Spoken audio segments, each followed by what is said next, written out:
1877, the first public school opened in Lennox Street on this corner. Total enrolment was about 25 students. As Quirindi grew rapidly following the arrival of the railway line, the school population also increased. In 1891, a new school was built in Hill Street, costing £2,700. In that year, 5th class, which was as far as you could go, had 20 pupils enrolled. Later, it was upgraded to Quirindi Superior Public School so that secondary students could be educated there. This is the staff photo of 1935. The foundation stone for this first building on our present site was laid by the Minister of Education in 1935. The cost of the site preparation for the new school was £1,822. The total contracted cost of the new building work was £15,670. Today this investment would be in the millions of dollars.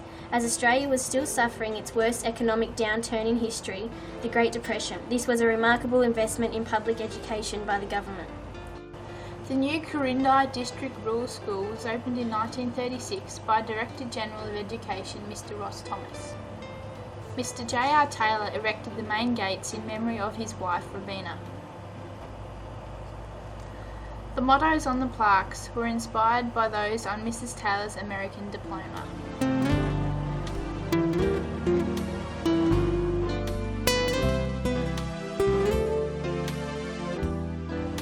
Like any new building, its appearance was quite stark until softened by the planting of trees. The school bell is from the original 1877 school site. It is still there and is sometimes used today. The bell was central to the daily routine.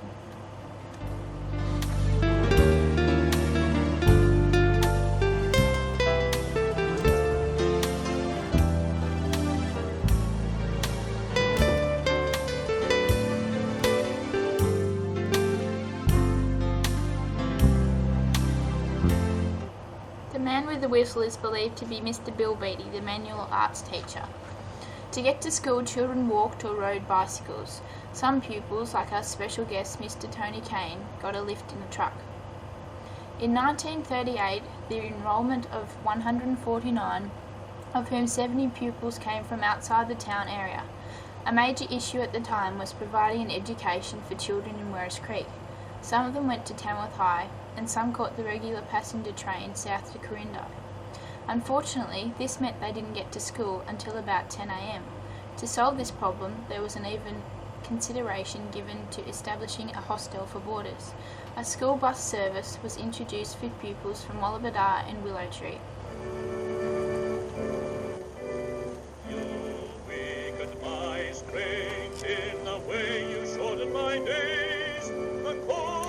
Our first principal, Mr. Sheridan, is seen here with Mrs. Sheridan raising the flag.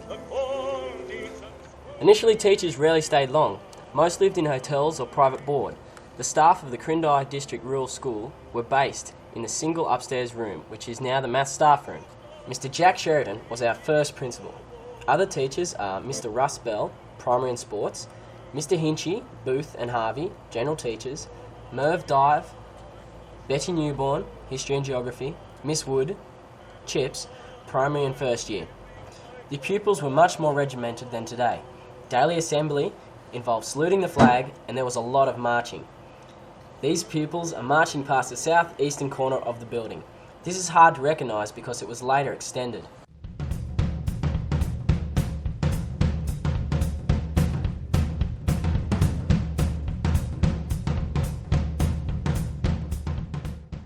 Boys and girls were segregated in the playground, and the curriculum was quite gender specific.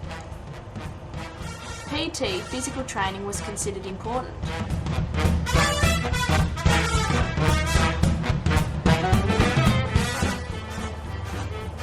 For recreation, girls had folk dancing in the girls' playground, which is now the Year 7 area.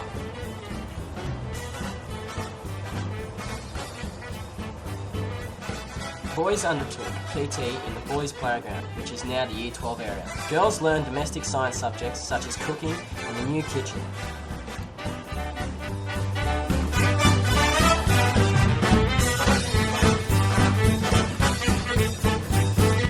Boys took metalwork and woodwork in the old wooden building, now the art room named for J.C. Murdoch.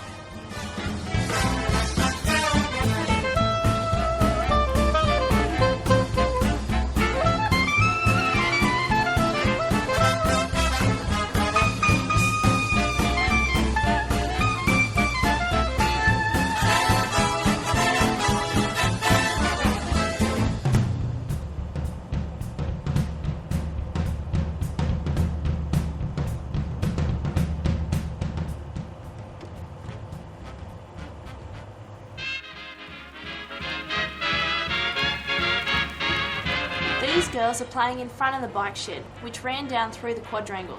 The game was then known as basketball.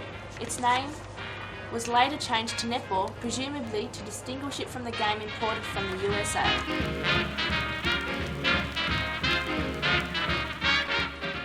Mr. Tony Kane played football for QDRS. In 1939 they had a tough game and narrowly beat Canada.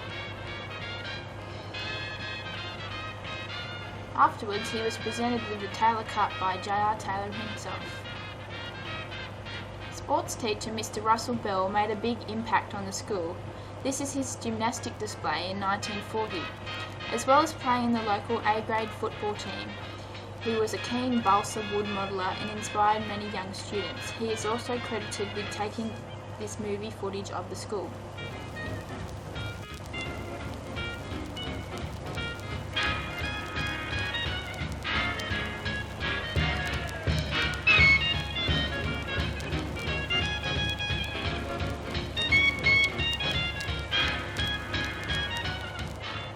Here he is on the left at an athletics carnival.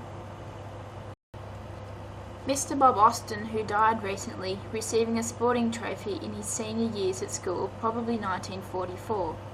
Students can now go beyond third year because in 1943 this had become the state's first intermediate high school. This group went to fifth year and graduated with a leaving certificate in 1946.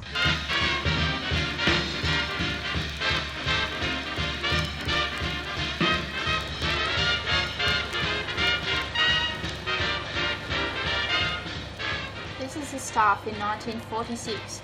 Note Mr. Max Moore, top left, who taught here for 37 years. In 1954, this school was made a full high school. The whole school could still fit into the assembly hall, which is now the staff common room. Here students could hear a speech by the principal or watch a film or play. The hall was also used for regular dances with a live band.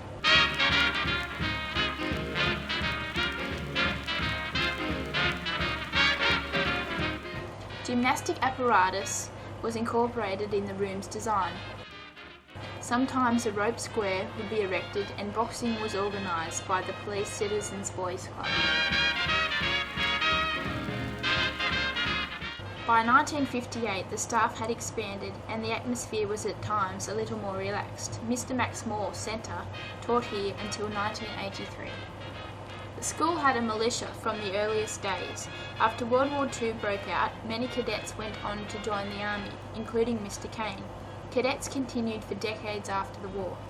Their equipment and weapons were kept locked up in the very secure armoury below what is now the councillor's office.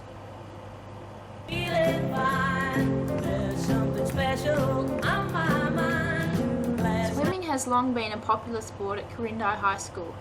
Mr. Brian Stenner, a champion swimmer, joined the staff in 1959 and is shown here coaching in 1960. He taught metalwork and woodwork here for 34 years. The new Technics building was named for he and Mr. Max Moore. Being an Australian school, all sports were followed avidly. When opposing house teams were introduced, there were only three houses: Cunningham, Liverpool and Oxley.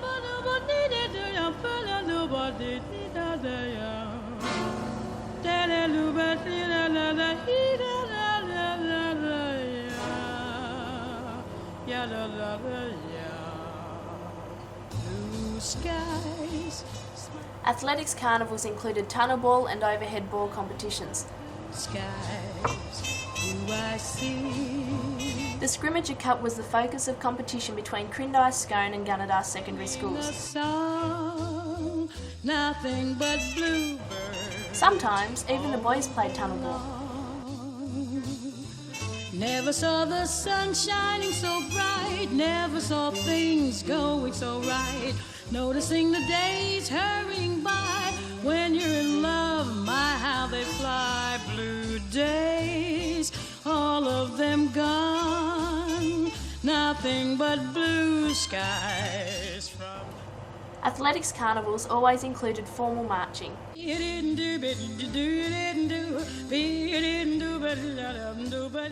And more marching.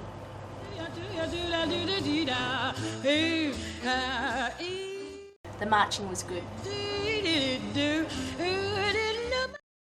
As the children of World War II servicemen reached high school age in the 1960s, more buildings were added.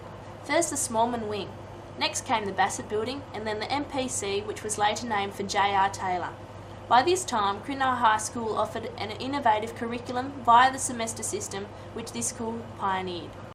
Students now had a much greater variety in their education and had to make choices and decisions of their own.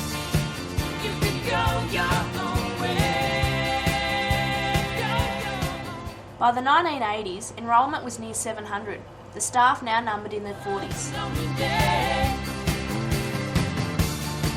You can go your own way. Go your own way. Tell me why. Everything.